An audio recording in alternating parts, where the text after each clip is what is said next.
Ismail Ahmed Naqs from Somalia. My question is, how does a person go out buy a home in the West without interest riba? As far as if you don't have the money to buy the house completely, then but natural, you should not take loan from the conventional bank, which is riba based. That is haram. But many of the Western countries have Islamic alternatives.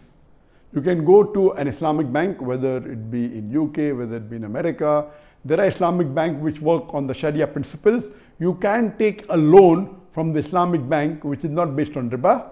It is based on a particular system called ijara, and various other options are there. Or it can be cost plus. In this system, very well you can take from Islamic bank and pay an installment. This is not dealing with riba. This is one of the ways that you can do, or there are many Muslim organizations which have a pool of money where they internally help members among themselves, where they give a loan to the member of the organization who pays in installments. So as long as it is not riba based, it is as per the Sharia, it is Sharia compliant, very well you can use this system in purchasing the house. But taking from a conventional bank which is riba based is totally haram.